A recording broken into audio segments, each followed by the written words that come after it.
Hello, everyone, and welcome to another episode of the EFL Fantasy Podcast. My name is Angus, My name is Dan. and we're here to review the game week 30 action. And a lot of action there was, particularly, with boosts knocking around and big scores and everything. It was certainly eventful this game week, and we're going to cover, some of the events involved. But first things first, Dan, how are you? Yeah, I'm all right, Angus. I've just about survived the 4-4 against Newcastle. Um, yeah, I don't know what to expect in the next. We play Sheffield United next, so we'll probably lose that. It's just typical Luton. Yeah, so that went okay. We then, fantasy-wise, not great. Another red arrow. Um, I'll get into it. Johansson, my transfer was Carvalho in for Rowe. Um, I got Johansson for 4, Walker Peters 6, Vestergaard 3, Davis 9, Somerville our vice captain for 9. Like I said, Carvalho 2, Smodics 2, Dewsbury Hall 14, Rutter for 6. I captained Adam Armstrong and Chaplin for 2. So I scored 79, and that's a red arrow down to 210. So it's just like I think it's just like a couple of players here and there, and one is Morgan Whitaker. He's just killed Morang every single week since I started. Last time I had him, I was climbing. Now I don't have him on falling. Um, but yeah, another red arrow. But yeah, I'm gonna start building towards the boost, which I'm sure we'll discuss as it's the main topic this week. Yeah, I will say most people uh, went along with my request to not ask boost questions. There were a few that snuck in, but generally speaking, people did quite well on that front. Um, yeah, so I got 98 points this week, which was actually a two-place red arrow, which just shows sort of what the scoring was like this week. I know there were quite a few budget busters around as well, which will probably have made a difference there. But yeah, I couldn't quite believe it. It was on a green until today's Middlesbrough Sunderland game, and then it became a red. Um, Just Jack Clark. Jack It Clark. does anything. Um, Man of the match performance. yeah, which I think he was one of the better players on the pitch, but yeah, we'll get into my thoughts about the man of the match awards. I'm going to mention it later. But yeah, so my move this week was to buy Ryan Giles. I brought him in for Steve Cook. So in terms of my team, I had Hazard in goal for 6. Giles got 8. Walker Peters 6. Pereira 6. Davis 9. Somerville vice captain for 9. Carvalho 2. Uh, Dewsbury Hall 14. Rutter 6. Captain Armstrong for 22. Whitaker for 10. So obviously, like you say, few players difference there, but it can be a big swing. I'm quite pleased with my team. Obviously, everyone except Carvalho scored at least 6, and Carvalho I think was on for scoring 6 until he got booked in the 92nd minute. So could have been even better there. That would have been a green arrow if Carvalho hadn't got booked. So there we go, fine margins. Um, but yeah, so I'm pretty happy in general. With my team. Like, there's a couple of things that I might have to address, but I've got a lot of the players that I want to have at this point. I'm well set up for the double coming up and everything. So in general, I'm quite happy. I held uh, Dan James, which I know was someone that a lot of people sold this week. In part from my point of view, I was like, I wanted to wait and see whether he was available next week when they play Rotherham at home. But yeah, I had nothing on my bench except for O'Leary. Famewo stayed on the bench, and then James and Rowe were injured. So that might be what I need to address. But otherwise, yeah, like, it's a small red, but I'm happy with where I'm at and what I've got looking forward. Um, so yeah, so that's sort of how our weeks went. Next up on the in our running order, I think it's the team news, isn't it? Yeah, it is. Yeah. Um, we haven't done this for a while, so just done like the real main Yeah. points. Mainly, we're like players coming in. For Leeds, Ampadu's playing at centre back at the minute. Nonto obviously started for the England the injured James. He got a goal.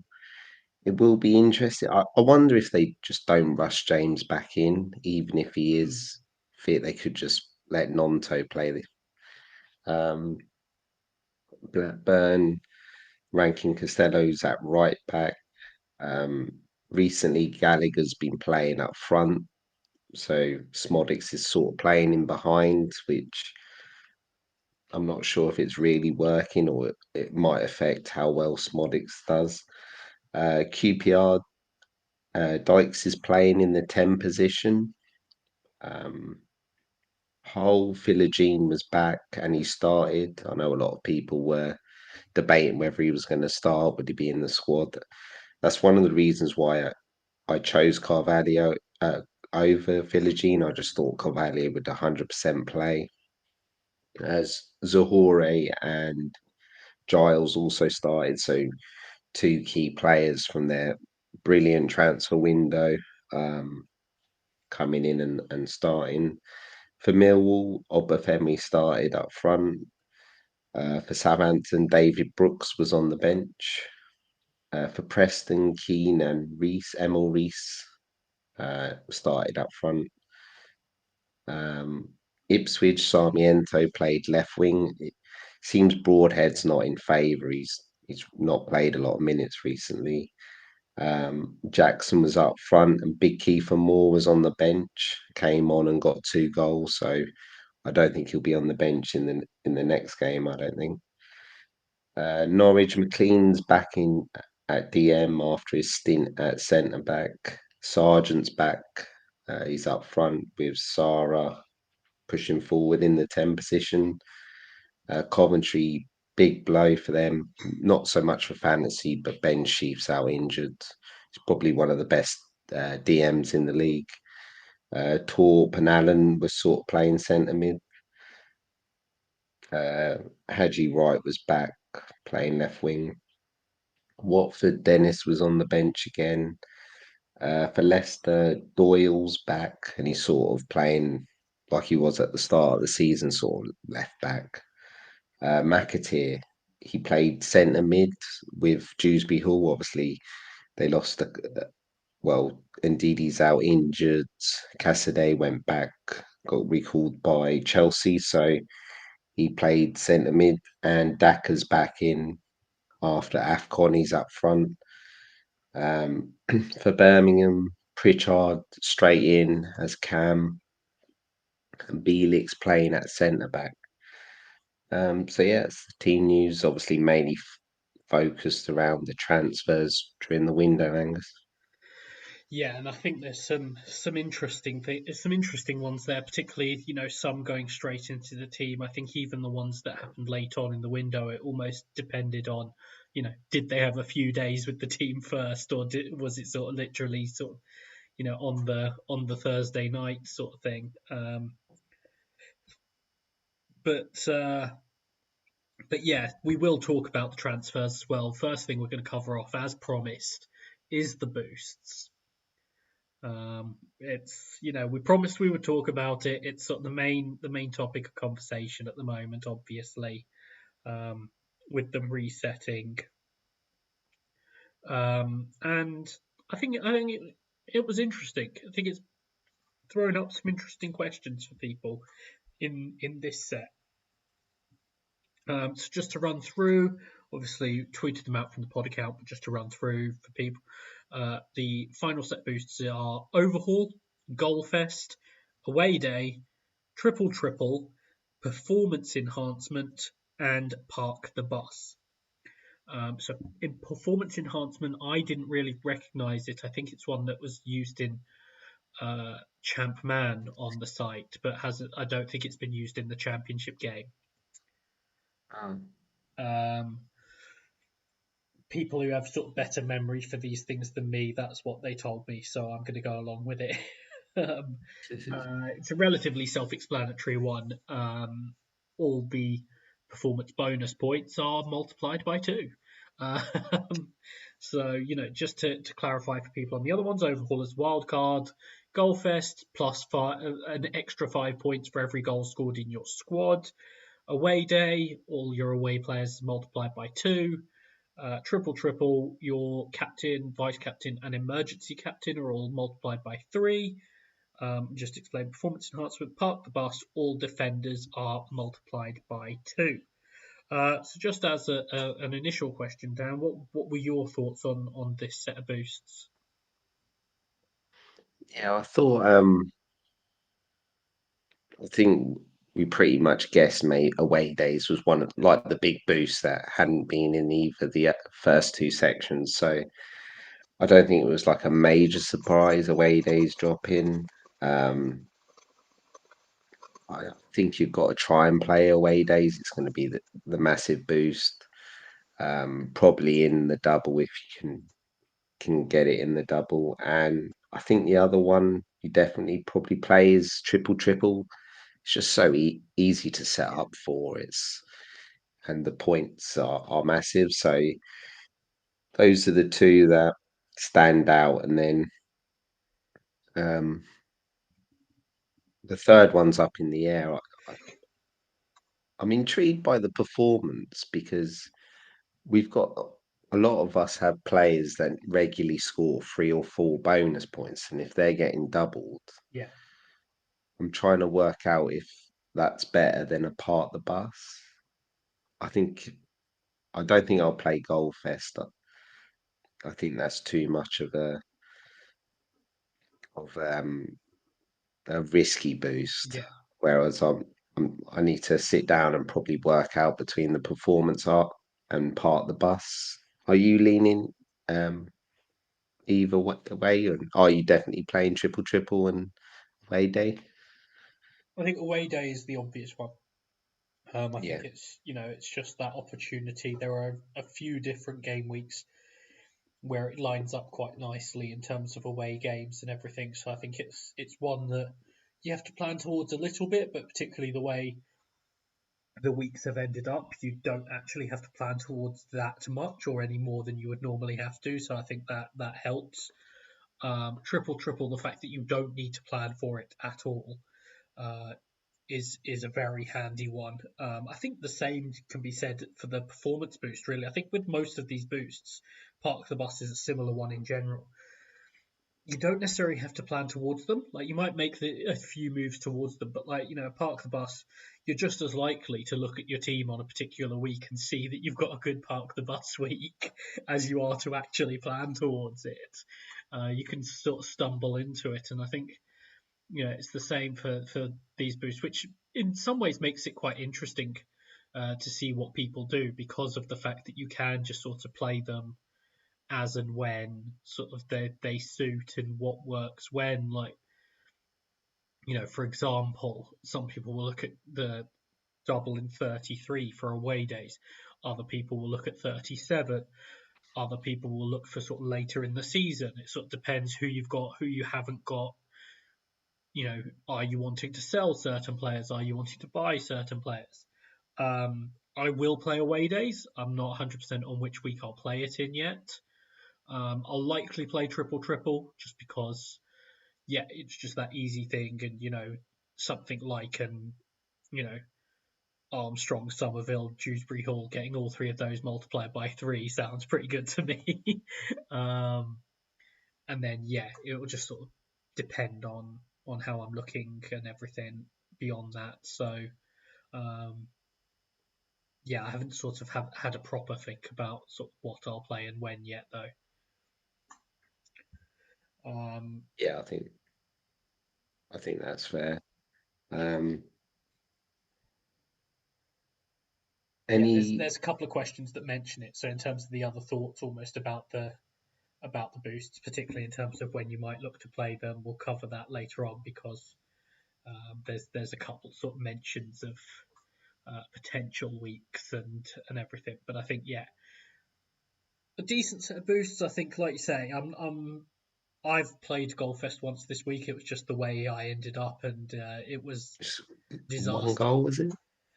I think I sold more goals that week than I had in my team. so, so yeah, I think even just for that reason, I won't be playing it. But yeah, um, apart from that, I think it's certainly interesting. But yes, that sort of obviously we'll cover boosts in more detail, both in the questions, but then as they sort of come up as we go through the game weeks. So we'll move on to our sort of second topic. We're just going through a couple of topics today. And the second topic is around the signings, the January transfer window. And we're just going to go through some of the January signings that we sort of like. It might be sort of almost like a team's business, or it might be particular signings. But just to sort of go over now that the window is closed, with the exception of one move, which we'll discuss later on, everything has been resolved. So it feels logical to sort of now take stock and talk about what we liked from the window. So Dan, I'll come to you first. Whether it's a move or a team's business that you particularly liked in January. So I done sort of teams that I liked. The first one I briefly mentioned it. It has to be Hull. Um, they've been around the playoffs for quite a while now, and um, it's quite interesting when their chairman came in last year. He focused a lot more on Turkish and foreign based players, but it seems to be like a clear understanding that Rossini's had a massive say in the players he's recruiting now, um, and they've signed Ryan Giles, who he's been terrible at Luton, but I think we saw straight away back in the Championship. He doesn't have to rely on quite as much defending, and um, he's a top Championship player. Like there's no doubts about that. So that's a great bit of signing. Um, Carvalho obviously done quite early in the window. He's already played a couple of games, got some attacking returns. Um, I never thought we'd see him back down in the Championship, especially when he went to Liverpool. I thought he'd get a move to maybe bottom half Premier League. You throw in Zure as well. They were linked with I think Benson all Yeah. summer, and then they decided to sign the other winger. Um, yeah, we saw what he did at Burnley, and you had that Carvalho, Zure, and then you got Philogene behind. Obviously, unfortunately, the Lap's out injured for a while, but they signed a striker in Ohio. I can't confess to knowing that much about him, but um, yeah, I think Hull have done the business where I wouldn't be surprised if they make it in the top six. Um, yeah, what's your thought on Hull? Yeah, very impressed with the business. I thought some of it was clearly sort of like, indicative of the reputation that they have built up and Rossini has built up, um, particularly around the likes of Carvalho. Um, but then, I mean, Zaruri was a little bit different. He was going to leave on deadline day, um, and I think there were just varying sort of seriousness, um, of in terms of teams pursuing it. But Carvalho is obviously the headliner. Giles getting him in. Um, I think that they brought in. He didn't go straight in. They brought in a new goalkeeper. I don't know a lot about him, but he seemed to be decently rated. Allsop wasn't going to be the solution for them. He still started at the weekend, but um, that sort of looking to address the positions. I don't know much about Ohio, but they needed someone in the striker position. He could be sort of the tip of that for them. They brought in a Turkish midfielder. I did have a bit of a look, and on some of the sort of highlight clips, and it looks like he's incredible, as anyone does on the highlight clips. But I think they did a good job of recognizing the various potential ways they could potentially strengthen the squad and going out and getting really good players in those positions. So you have to give them a lot of credit as a result. Um, and I think, like you said, it's. I think we do have a couple of questions about it, but it actually creates real questions now about who you buy from Hull in Gaffer, which I think Yeah, is an interesting position to be in. But yeah, as I say, we'll come back to that. We can sort of park that one initially. Um, so yeah, so on that theme, one that I wanted to mention, just in terms of some of the business they did, was actually Ipswich. So obviously they went and got two strikers at the end of the window. Al Hamadi from Wimbledon, who's been very highly rated, been on the radar of a lot of teams. I think going and getting him um, is a very good move for them. Looking forward, they also bolstered that in the short term by bringing in Kiefer Moore on loan. I think they needed a striker really, for the short term. Al Hamadi wasn't necessarily going to be able to come in and do the job for them right away. I think he can be sort of a productive member of the squad, but you wanted a little bit of extra quality to come into the starting lineup and everything. Lewis Travis, I think, taking advantage of his sort of situation at Blackburn, bringing him in on loan, another really sort of shrewd piece of business from them. Um, and I think that really helps them in midfield. I think they were just at risk at times of being a little bit short in that area. It certainly helped in the period where Sam Morsey served, I think, back-to-back suspensions. It certainly helped them cover in there. Um, and obviously getting Sarmiento in, they probably just needed that one extra sort of creative player or chance creator. Not necessarily sort of like a 10 or whatever, but just someone who's going to sort of make things happen for them. And I do think that he adds quality to that team as well. So I just thought, you know, they probably needed to strengthen, but had limited sort of capability to do so. And I think, particularly financially, I think given that, I thought they did a very good job in January. yeah, I agree. I think at the start of the window we mentioned how quickly they got the Travis and the Sarmiento deals done, and then, like you've mentioned, probably the best prospect in League Two they went and got for a good value with great sell on if he hits the heights that they expect him to hit, and Kiefer Moore's a no brainer. If you keep Kiefer Moore fit, he'll get 10 goals and could take you up. Yeah, So yeah, good bit of business for Kiefer Moore. Um, yeah, whether they've done enough to get the top two, I'm not sure, especially with the form of the three above them. But they they're going to be in the playoffs, and they've strengthened to have a right go in the playoffs. So yeah, very impressed with Ipswich business. yeah. Another team for you then? I don't really know how to rate this team, but it's Plymouth, and it's interesting. They obviously lost key players with Azaz, Kessler, Hayden went, Kundal went, so they obviously lost players that they had on loan. But what I would say is the players they managed to bring in, I think we never really we know that they run well, very smart in the transfer market. And for the players they signed, Ashley Phillips, highly rated, was at Blackburn on loan from Tottenham. Um, they brought in Divine.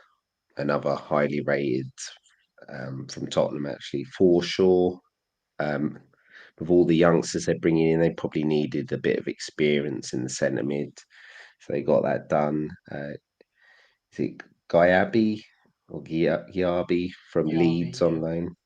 Yeah, obviously he just wasn't getting game time at Leeds, even though he's rated highly. So I think that's probably helped both teams out.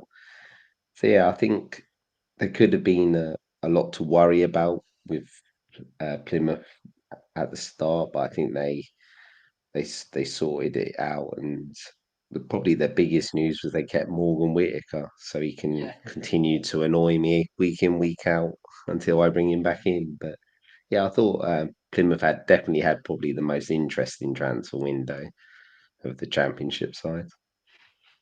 Yeah, I mean, I think I'm gonna forget now who who uh, who who some of these teams brought in, which is not ideal. But yeah, I think with Plymouth, I think particularly having to adjust for you know Yeah, losing a Zaz, which they wouldn't have expected, losing Kundal, which they wouldn't have expected. Because even when they lost to Zaz, they would have thought, oh well, at least we can, you know, we've had Kundal who can take on a little bit more of the yeah. load. No, he goes as well.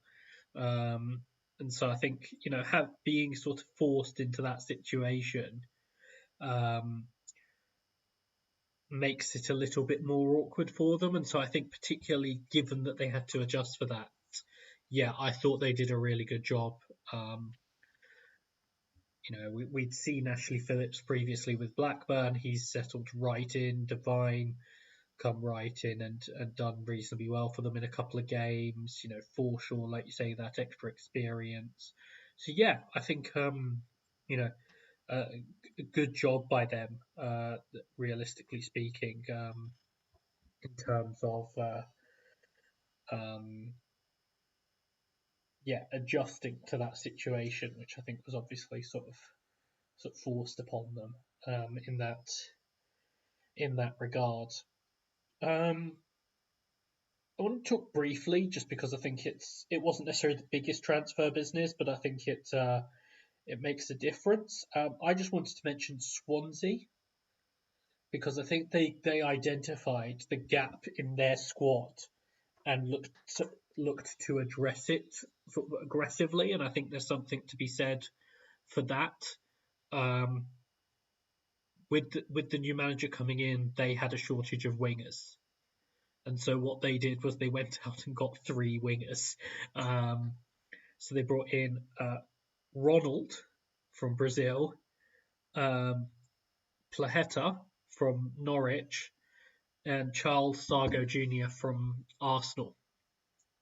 And so I think there's something to be said for them sort of recognizing that issue in their squad and just being like, right, we are going to make sure this is not an issue. Um, because at least theoretically, you would look at their squad, particularly with a couple of the players who've missed a period of time injured, and they sort of getting them back in.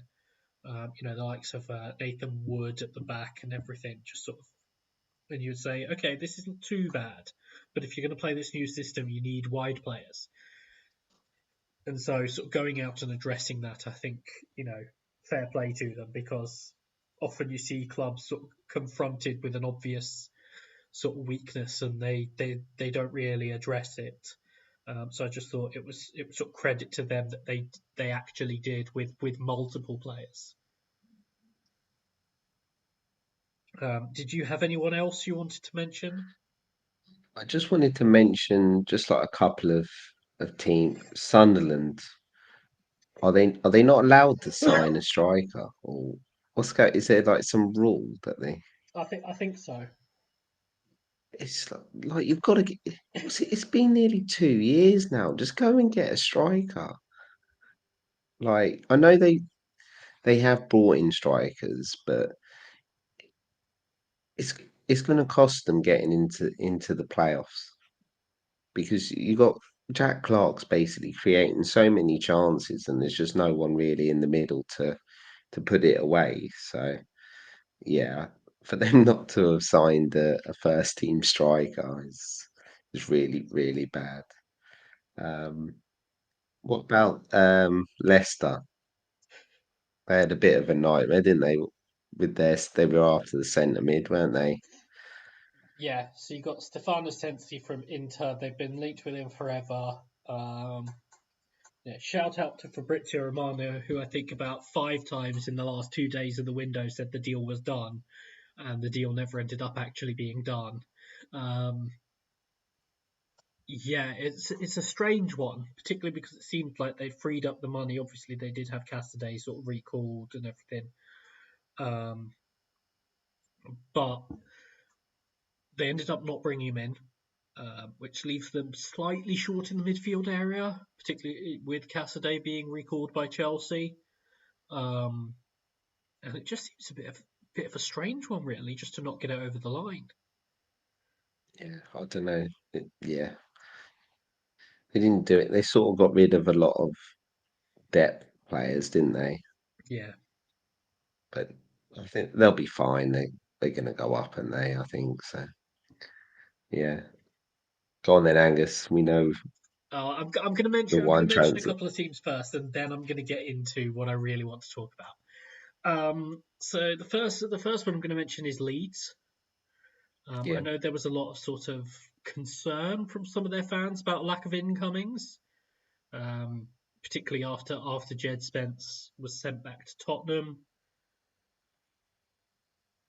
Um, but I think getting to the end of the window and getting the one we wanted for forever, I think since the summer, Connor Roberts at Leeds, is a really good addition for them. And I think the fact that they've still got the majority of the players there is probably handy in terms of the run they're on and the push they're making towards promotion. Um, they've still got a strong group. It's just obviously not necessarily as much strengthening as they might have liked. Um, so I don't think they're light because they still had a lot of bodies, but I think that is a key addition that we could see, particularly with them letting Luke Ayling go this month as well. Which brings me on to I was just going to mention Middlesbrough. I know there's been some talk about some of the business they did. I did think it was quite good. I think getting Azaz in, particularly getting Azaz in permanently, it was obviously positive for them. Luke Thomas on loan from Leicester, with the news that Bangor is injured for I think at least a couple of months. I think being able to bring in another person at left back um, to sort of cover that spot was important for them, particularly because Bangor seems to get injured every time he gets fit. So that was obviously going to be sort of an issue for them. Um, Luke Ayling, I think we'd been talking. I think when we went into the window early in the window, we were talking about what do clubs need, and one of the first things we said was Middlesbrough and right back. And I think Luke Ayling will add something around the group as well as like we know what he can and can't do on the pitch, um, but around we saw it today. yeah, but around the group as well, I think he will help. It's general like it's a mixed group, but there's a lot of young players in that group, so I think having a few experienced players like him, Howson, etc., does make a real difference.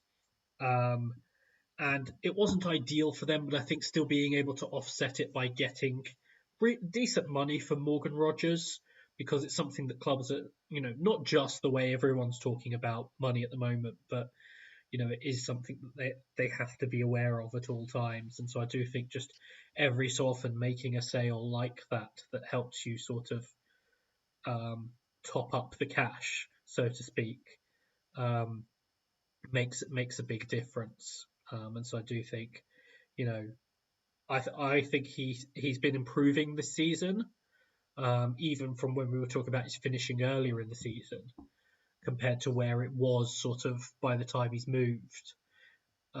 It's not great still, but I think even then it had started to improve. But you know, it's a move they couldn't really turn down. Ultimately, I think it's all in about £15 million.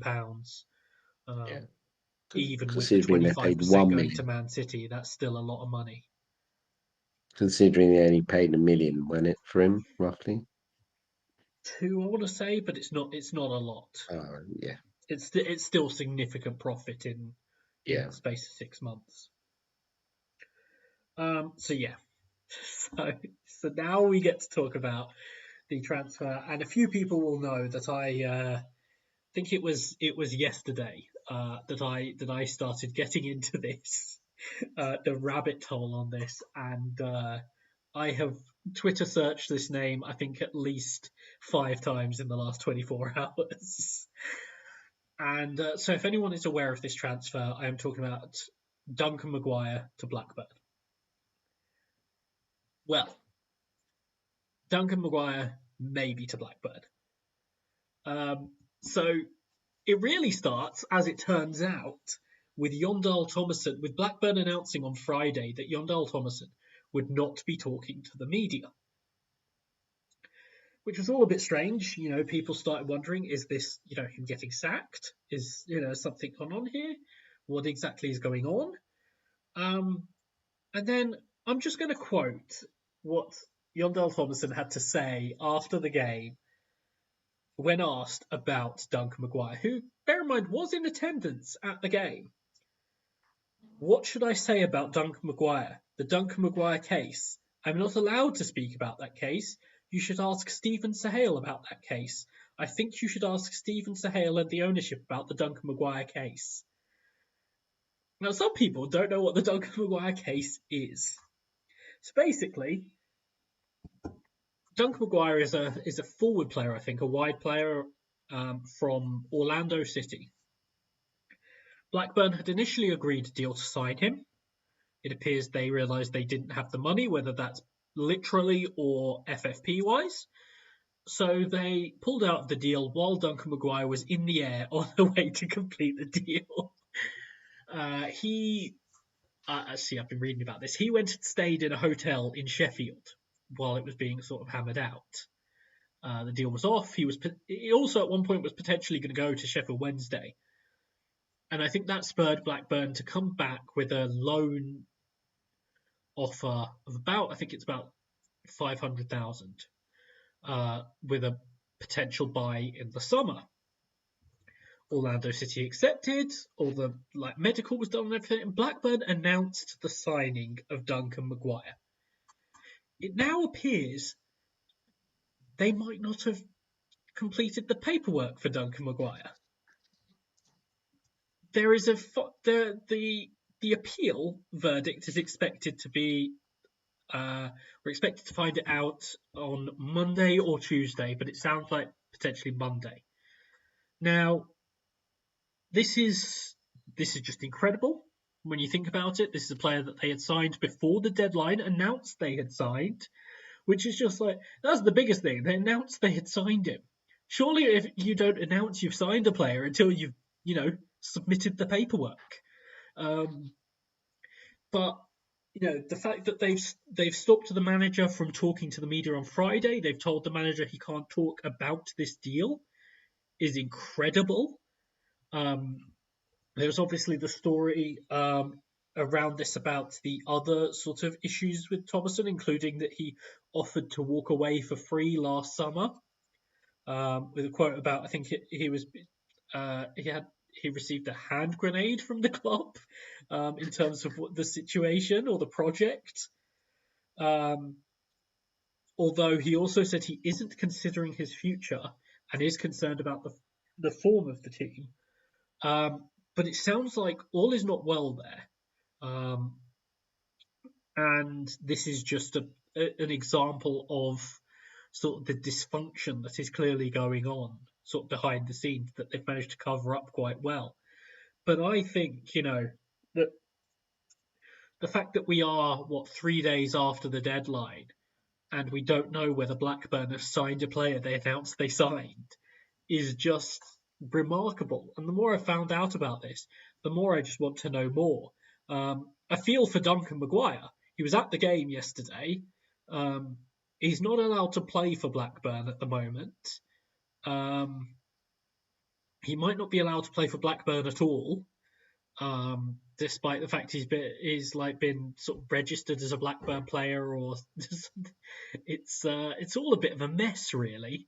It sounds very similar to, coincidentally, Blackburn last January with Lewis O'Brien, if you remember that deal.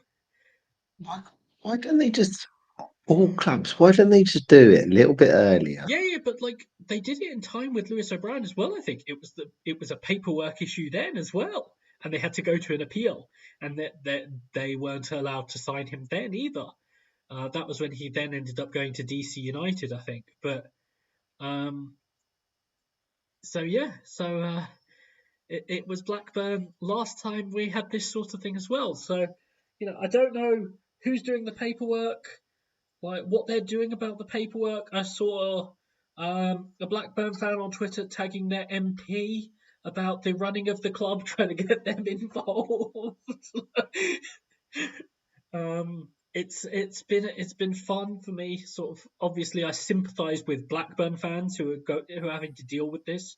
Sympathise with Duncan McGuire. Sympathise with Yondell Thomason. But particularly as a neutral, it's also a little bit funny. Well, I don't understand if it's to do with money. They just got millions for selling Walton, didn't they? So Walton. So I don't Yeah, know. yeah, I don't get that. It can't be a money thing, surely. yeah. This is uh, this is what I'm sort of hoping more will come out on. Not because sort of I don't enjoy Blackburn's misery, but just when a situation is messy like this, part of me loves anything that gets messy. Just give me all of the mess. But also, there's something bigger here. There's a big story almost waiting to break here about what's gone on or whatever. And so I'm just hoping we get that at some point so I can sort of dive even further into this. Um, but yeah, it's clearly not right there. And this is just that the sort of as the worst example almost of something that's clearly not right in terms of the way they're being run. But yeah, I really wanted to talk about this. I messaged Dan that I wanted to talk about this. I was talking to a friend of the pod, John Jacobson, about this move. Me and him have been uh, looking at a lot of stuff on Twitter about this move. I said to him, I was almost tempted to just do a pod about this topic. Um, um, but yeah, I'm looking forward to finding out whether we will actually see Duncan McGuire play for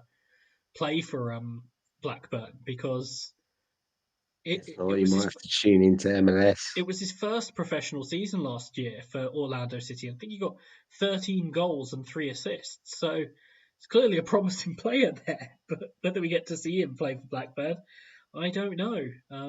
But yeah, I just really wanted to talk about that, as you can probably tell by how much I've said about it.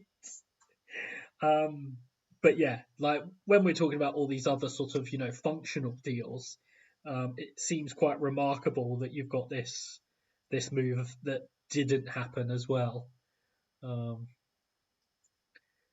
and particularly given that I think Blackburn were looking for another goal scorer, the fact that they theoretically got one through the door but might not have is could have quite a significant impact as well.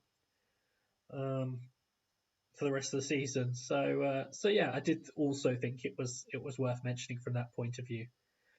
So after all that, I feel better for having talked about that. Do you have anything else you want to cover from this game week? No, no. From the game Yeah, week, from the game week. Sorry, I think we've I should covered some of the probably, transfers, teams as yeah, we like, but just from the game week itself. we talk about the relegation battle. Um, Massive wins for QPR. Um, they won away at Blackburn 2-1. Um, Joe Hodge, loan signing, I think from Wolves, Yeah, got the winner. Obviously, massive for them. Unfortunately for them, Huddersfield won 4-0, which I didn't see coming, to be honest. It obviously sacked more. Um, yeah, but you look at their front four and you Huddersfield and you think, well, you got Sorba Thomas, Karoma, Reece Healy, and Radukovic up front, and you can see how they could start scoring goals with that. and they're not terrible defensively either. So No, yeah, and Sorba Thomas, for those on Budget Buster, was obviously a big one this week from that game. yeah, But yeah, I do think that's interesting. I think it's a particularly painful one for Sheffield Wednesday taking a big loss to a relegation rival. They're in a situation now where they need to win some games and quickly if they're going yeah. to stay up. I do think the one thing I would say for them that's key, even if they are to get relegated, from what I've seen so far, they look like they've got a manager. Um, and I think that's important, obviously, particularly for any team coming back, is they look like they've got a manager who can do well with the players given to him. Like obviously this is a bad result for them, but I've been impressed with what I've seen from Danny Rowe. I guess if we're talking about the relegation situation, we have to mention a couple of these teams whose results have also meant that they're in danger of being dragged into it. Stoke obviously got heavily beaten at home by Leicester. Now that can happen to teams. It's more sort of the situation they are in. It's another defeat, and they are now only 4 points above QPR, as are Birmingham, who did lose narrowly to West Brom. But those two teams, I think, they've recently had managerial changes.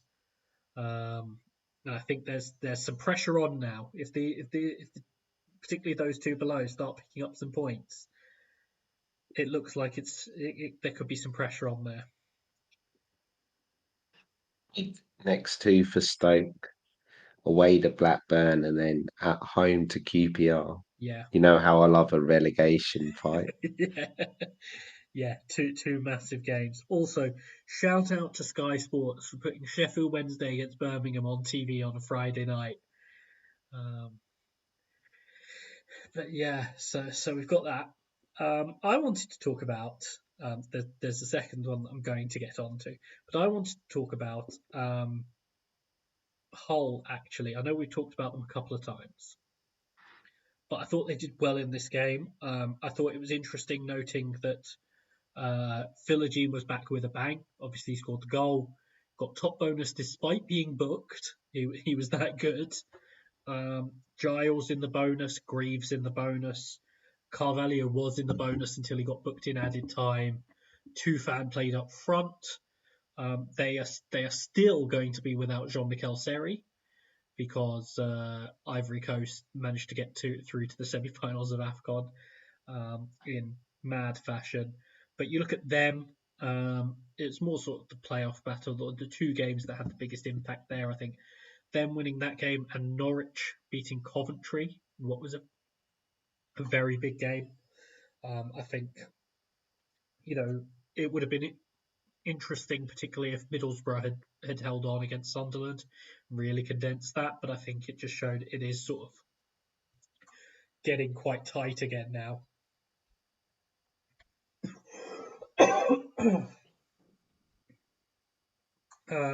But yeah, I don't know if you had anything else to cover. Not really, I don't want to say too much because we might need key points next week. Yeah, So I so don't the only say other one too I'm going to much. mention, because I do just want to get this off my chest, is Man of the Match Awards on TV. Um, so I will cover off John Jacob's question now, which is how impressive is Jack Clark on the Sunderland goal. So he was bigging up Jack Clark's role, and it's not to say it was bad. He carried the ball forward quite nicely, saw that Rooston was in a mile of space and kicked the ball across to him. He has a shot, and Glover somehow manages not to save it. But Dom Goodman, until Jack Clark played the ball to a wide open Rooston, who scored basically because of a goalkeeping error, was not going to give Jack Clark man of the match. Now I get that that's a significant impact, but at the same time, it's like, okay, he's played the ball across the field, he's seen it, he's executed it, and whatever. But he's played the ball across the field to a wide open teammate who scored from a narrow angle thanks to a goalkeeping error.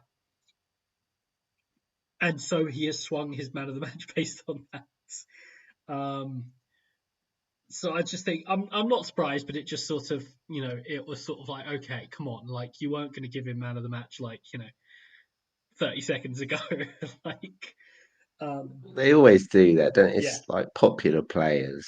If they do anything, they'll get it, or a new signing, they'll get it. Or um how many times did Harry Kane get it, and he'd do absolutely nothing apart from score a penalty or something? yeah. It, it's just popular players or players with stories. Yeah. They just love giving it. um So, at least Don Goodman put more thought into it than Andy Hinchcliffe on the Friday night game, Bristol City Leeds. Yes, Wilfred Gnonto scored the only goal of the game. He was definitely not the best player on the pitch because he didn't really do much aside from scoring the goal. But part of Andy Hinchcliffe's reasoning was that Gnonto had shown a good attitude since not leaving in the summer. The problem with that being part of your argument, Andy, is it's February. Like, I'm not sure how. Like, you could just say, okay, this guy scored the only goal of the game. I'm going to give him man of the match. It's when you start saying things like that, it's like, come on now. Like, don't treat us like we're stupid. Like, that's all I'm asking, particularly from Andy Hinchcliffe. Don't treat us like we're stupid. I mean, he also, had an all-timer where the guys he had said it wasn't a penalty on Rutter. The guys in the studio had said it's a penalty, but we want Rutter to do better in that situation. They go back after halftime, and Andy Hinchcliffe is like, "I'm glad to see the guys in the studio agreed with me." It's like, no, they didn't, Andy. Um, but that's Andy Hinchcliffe for you. So maybe my issue is just with Andy Hinchcliffe and Don Goodman existing. Um, that sounded a bit harsh, actually. Existing on commentary. Uh, but yeah, um, clearly people know what I've been spending my time on: Duncan McGuire and man of the match gripes. But yeah, so that's I think everything from the game week that we want to cover. So we'll just dive into the questions in no particular order. John Jaco had asked this question before I went off on my Jack Clark sort of rant. It's just, do you expect Deli Bashiru to be back in the starting 11 next game week? John has not only owned Deli Bashiru, he has armbanded him, I think, twice. I don't know, is the honest answer. Um, I'm going to say yes, just so you keep him. how you've got Deli Bashiru and captain there, I'll never know. But I've got to ask this question to you, Angus. If you could pick a random player who you would never ever captain, who would it be? Oh, is it just like that? Just a player that Just random. Like you would never ever captain him. Tronstad from Blackburn. Yeah. I've got to find one now because it's going to come back to me. Um, yeah, it's got to I be don't know. I someone. don't know why. I don't know why Tronstad Yeah, particularly came to mind. I'll just pick someone like just a random champion. I'm just going to say someone like Brad Potts. But yeah, so um, I'm just going to say that yes, Deli Bashiru will be back, so that you have to keep him.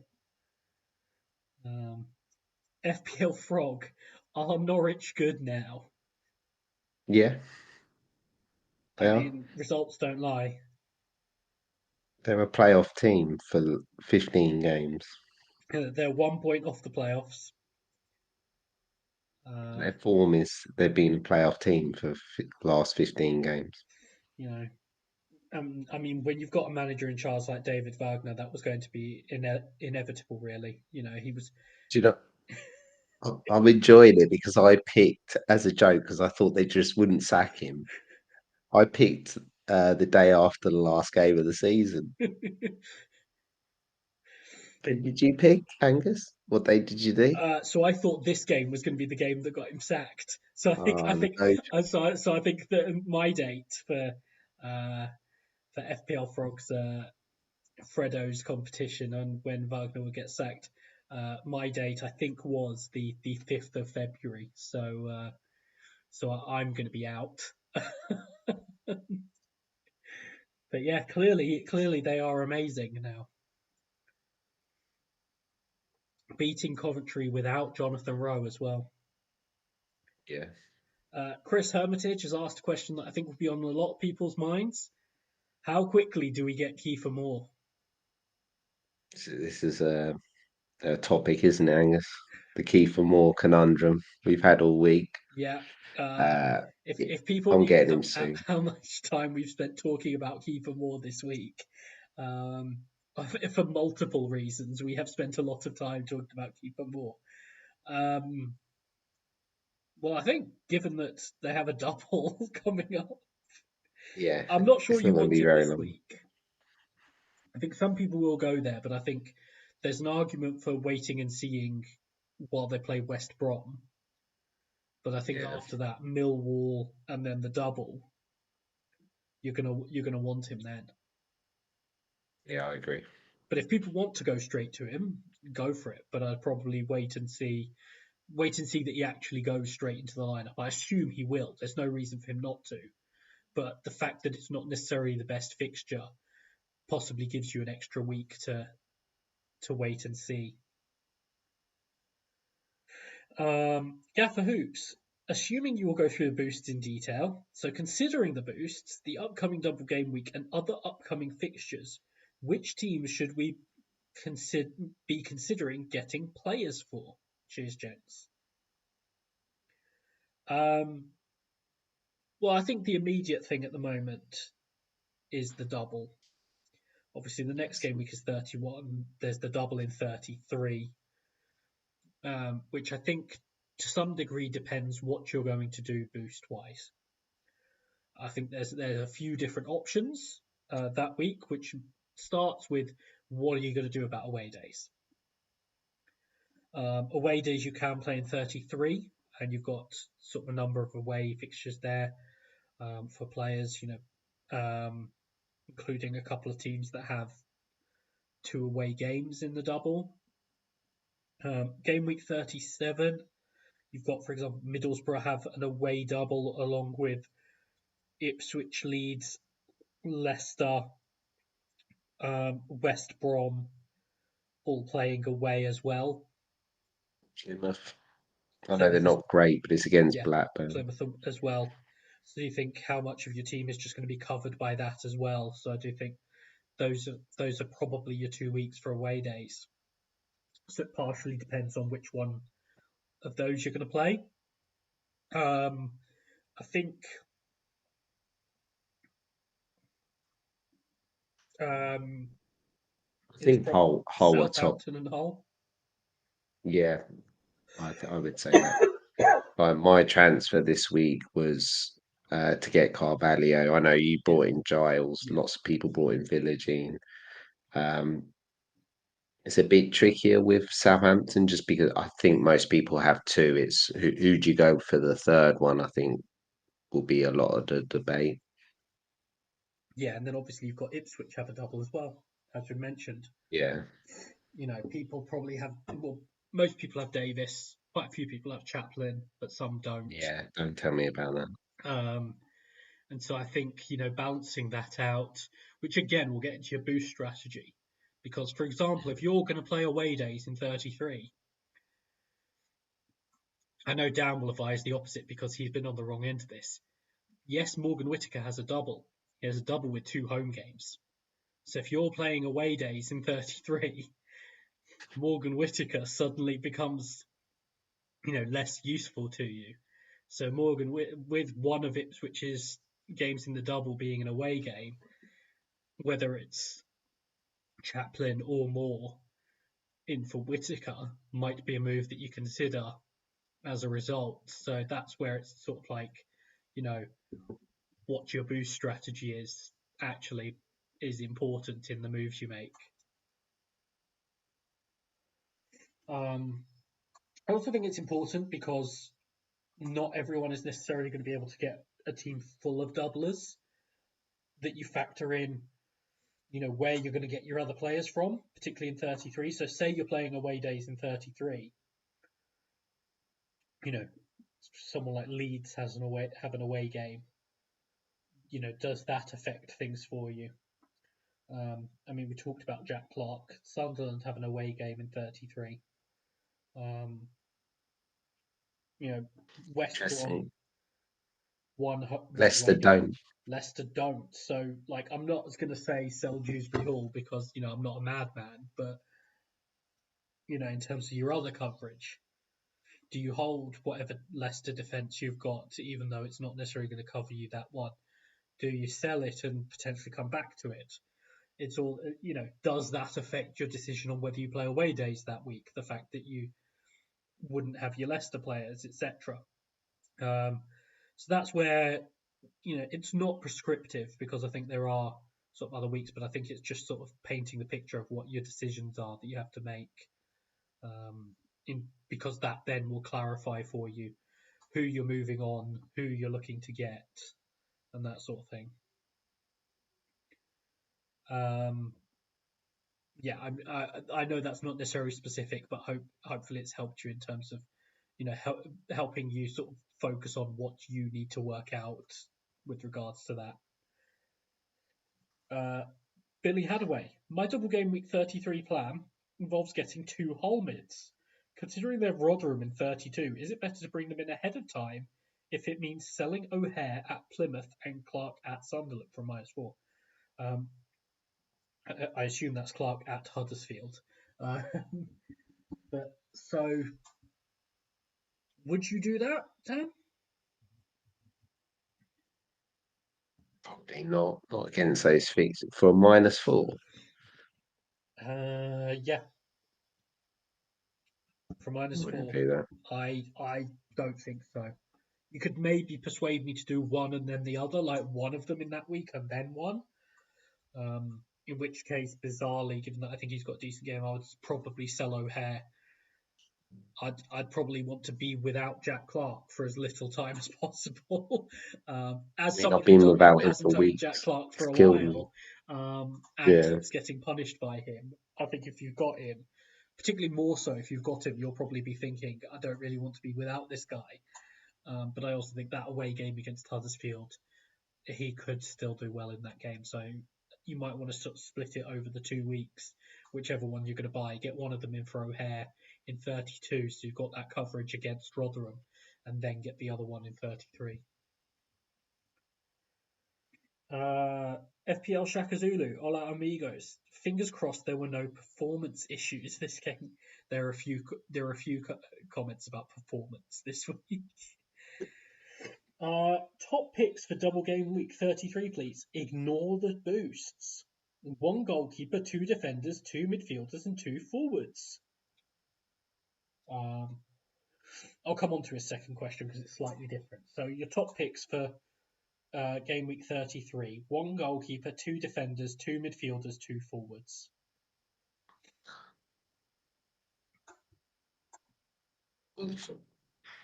The defenders would be Giles and Davis. Leaf Davis. Yeah. Forwards would probably be Adam Armstrong and Kiefer Moore. Yeah. Midfielders, I'd probably go with the 2 whole guys. Carvalho and Philogene goalie. Do you know? I haven't got a clue who I'd go with in goal. So I'm going to go ever so slightly different from Dan. Defensively, it's really boring, but I'm going to go Davis and Carl Please. Walker-Peters. Midfield, I'm going to give you Philogene, and I really want to find something. I'm going to find something different. You got Leeds away at Plymouth, but everyone's got Somerville, haven't they? So Yeah.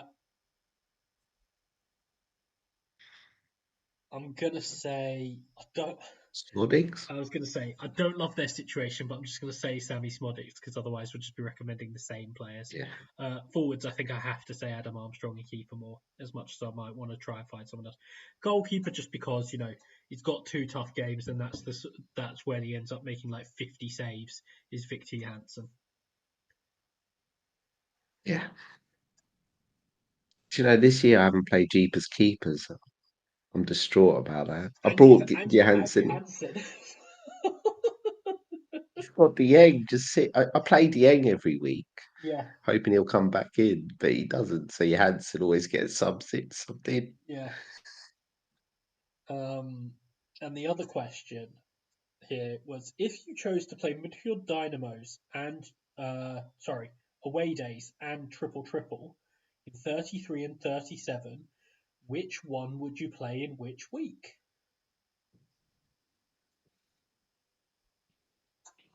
I haven't decided fully. I think it depends what your team's like because triple's really easy to make, and with the fixtures in 37, like we've mentioned, Ipswich away, Leicester away, Middlesbrough double, Leeds away, Plymouth away. It's not terrible teams. It's probably only um, Southampton who are at home, which is probably the one that's a bit tricky. So yeah, I think both will have merits for and against, and I haven't fully decided yet.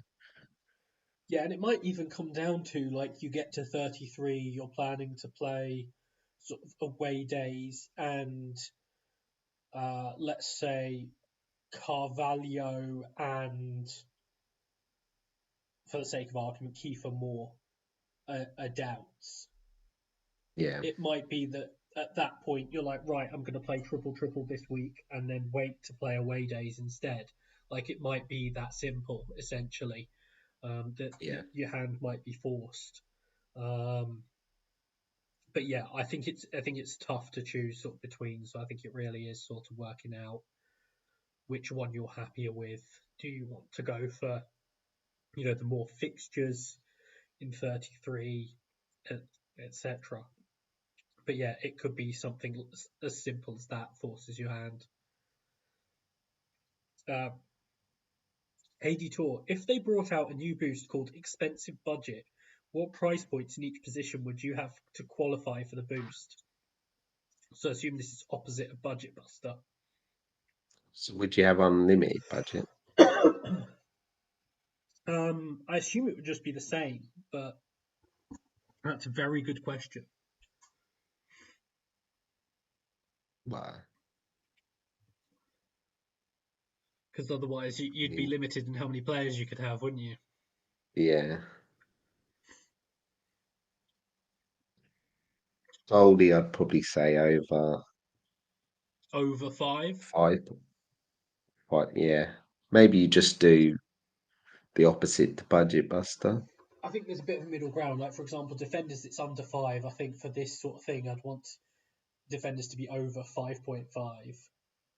Yeah, If it's sort of premiums, midfielders, I think the limit's 6.5 for them. I'd probably want it to be a little bit higher for 7.5, premiums, 7.5, 7.5-ish, maybe 8. I haven't looked at exactly what the midfielders would be, but that sort of range. Forwards, the current limit is 7, probably 8, 8. over 8, 8 point. Yeah, it Um, all depends if you have to stay in your budget yeah, or if it's sort of the regular budget, obviously that potentially affects things because um, it sort of limits the number of players you can have. But yeah, it's an interesting thought. Uh, Ollie Ash, so forget about boosts. Who do you think are the top differentials from the best championship sides? um, for Leicester, I wonder if it's going to be McAteer if he Yeah, continues in this that centre midfield mid spots role. is very interesting. Yeah, if he continues playing there, I know. But before Jamie uh, left the pod, he really liked McAteer, and I think he bring him in the odd time. I think But so. yeah, 5.8, and if he's playing similar to the Dewsbury Hall role, I wonder if he's probably the best Leicester pick. I think it sort of depends because it could be Akgun there. Pratt is Yeah. fit now as well, so I think it might be a little bit tough. Because I don't think, for a variety of reasons, I don't think anyone's gone with him. I'm going to say James Justin because I think people are on Vestergaard or Pereira or Wout Fass after seeing his mad run to win a penalty and the fact that he keeps ending up the pitch on these mad runs. It's about the fourth game I've seen him end up way up the pitch on a mad run. I'm going to say Fass actually. Sort of, a bit of what I loved about Ahmed Hodzic, where you're just wondering how's he ended up there. What about Southampton? Is Adams the because everyone's gone off of him now. I'm going to say David Brooks, just because I think it's only a matter of time before he ends up starting in that team. Do you think he'd go on the right and they'd just move Armstrong in the I middle? think so. I think that would be the plan. Yeah, yeah. Leeds. It's Connor Roberts, isn't it? Yeah, I mean, he hasn't played yet, but it's got to be Connor Roberts, um, because I'm not recommending Patrick Bamford. Like, I'm just not. Um, you're not going to go for someone like Kamara.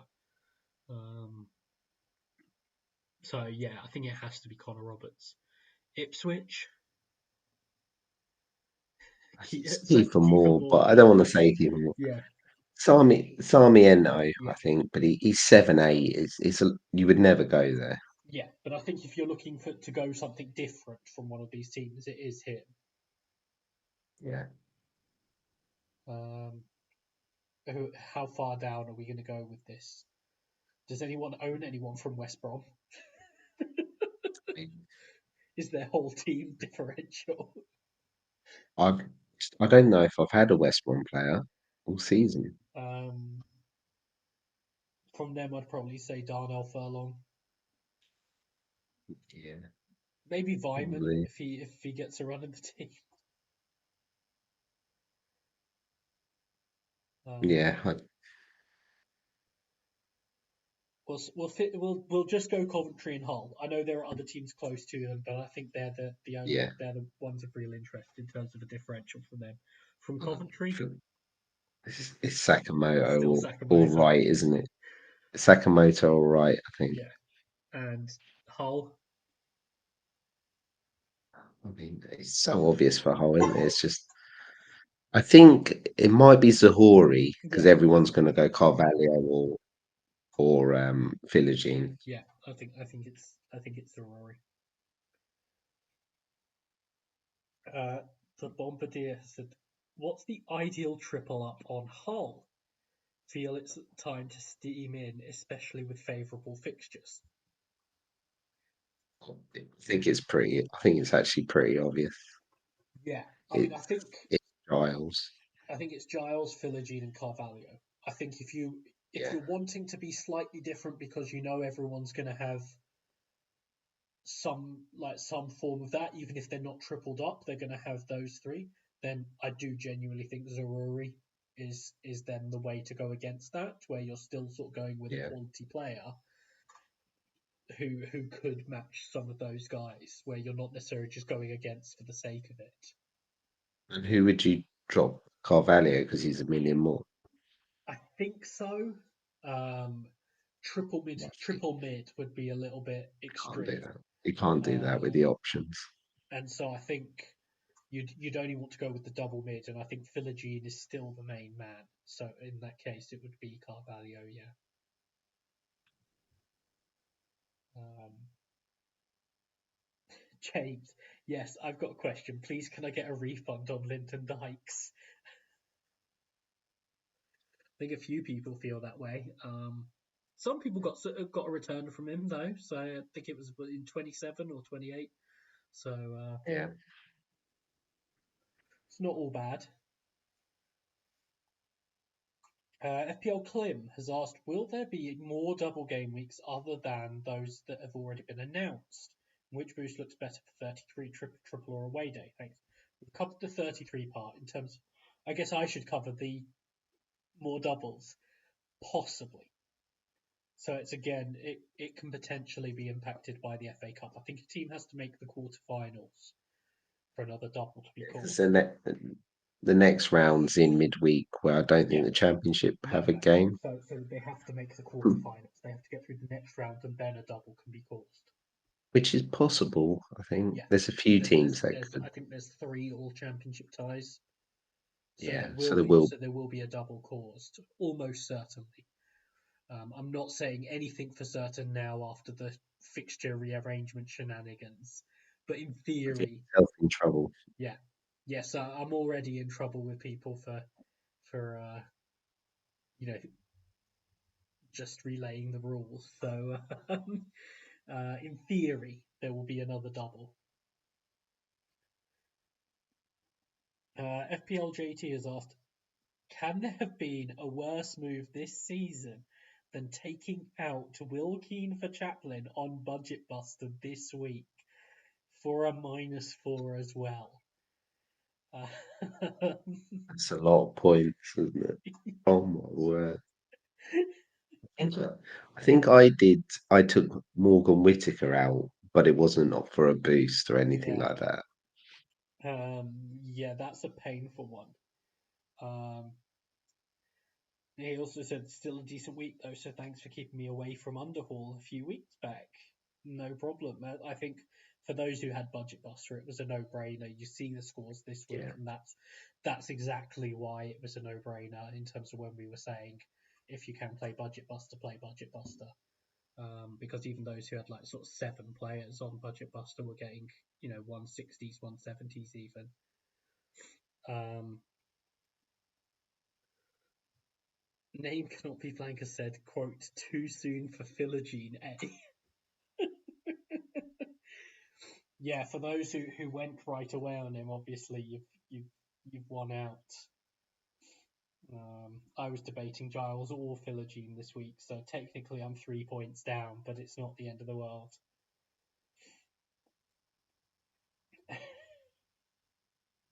Mel Stars has asked, do you guys need your performance enhanced artificially? Absolutely not. If so, do the captains have vice captain multipliers apply additionally to these enhancements? Sorry, boost question, but just in case it's not covered. That is a very good question, and I don't know the answer. Um, it doesn't say. So leave that with me. I will follow up on it because as I say, I have suddenly realised I don't know the answer to this question. Yeah, I don't know. Um, I've never seen this boost. yeah, like I say, So I think I was only playing casually at that point, but I think it was in Champman before, which was obviously once it had moved onto the site, but I don't remember it fully, so I certainly don't remember how exactly it works on that front, so I'll have to ask. yeah, it's One more understandable. question from Aaron, who said, is it worth removing players that double in 33 for hits if it means getting a stud like Philogene? Burns and Broadhead are starting to make me feel sick. Um, Get rid of Broadhead. I don't think he's first choice now. yeah, I think with Sarmiento coming into the lineup, I assume Broadhead is now sort of going to be coming off the bench. Yeah. Um, but someone like Burns to Philogene seems like a worthwhile move. I mean, I know Burns is playing, but it's not you're not sort of expecting. I think it's about those expectations as well, isn't it? Like you'd be expecting every week more from from Philogene than Burns. Just thinking that we've seen throughout the season in like a 3 game week, Ipswich will rotate. I'm not sure Hull will rotate like a Carvalho or Philogene. Not, I don't Yeah, think they'll and do it. they've got theoretically a bit more capability too, but I think as much as possible they're going to try and keep those guys playing, particularly Yeah, with the number of teams in that playoff battle as well. Um, but yeah, I think there are going to be some very interesting trade-offs for 33, depending on boost strategy. Like I say, if people are playing away days, are they selling Morgan Whittaker, for example, ahead of 2 home games? Like that's the trade-off. maybe you But just go yeah, triple triple and put Morgan Whitaker as yeah. your main man. But yeah, so I think that's it's going to be interesting. I mean, the fact that, for example, you're looking at the double. Um, well, in 33 and then in 37, where, for example, um, Leeds and Leicester don't have a double. So what do you do about that? And that sort of thing, I think is a really interesting sort of debate. And I'm hoping, despite the fact that theoretically it's a bit prescriptive in terms of the doubles and everything, that balancing act is going to create a little bit more difference in teams. I'm hoping in terms of people Yeah, holding big players that don't have doubles, etc. Um, so yeah, so that's everything I think. Is there anything we haven't covered today? I think so. We've covered quite a lot today. A lot, yeah. um, so yeah, so this will either be out. We are recording Sunday night. It will either be out Sunday night or Monday morning. Um,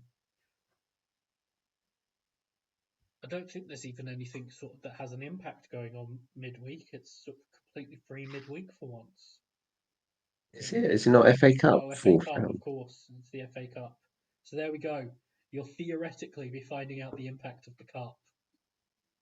Whether we actually find out the impact is another matter entirely, but um, that could have an impact. And there are a lot of championship sides got replays. Coventry, Sheffield Yeah, Wednesday, Plymouth, Sheffield Wednesday, Leeds, Plymouth, Southampton, Leeds, Watford. Southampton, Watford. Yeah, Bristol City have a replay against Forest as well. Yeah. So you got 7 teams there that could go through. Well, you're going to have minimum 3 teams getting through. Yeah, exactly. So you might want to keep an eye on that, but otherwise, yeah, it's sort of clear. There's no sort of championship midweek games or anything like that, and nothing until Sheffield Wednesday, Birmingham on a Friday night. I'll be there. Just what the championship is all about. Um, it's not up against anything else as well. Standalone slot. Um, really, really putting their best foot forward with Sheffield Wednesday and Birmingham. So we'll look forward to that. But yeah, for this week, I guess all that's left to say is thank you for listening and goodbye. Bye.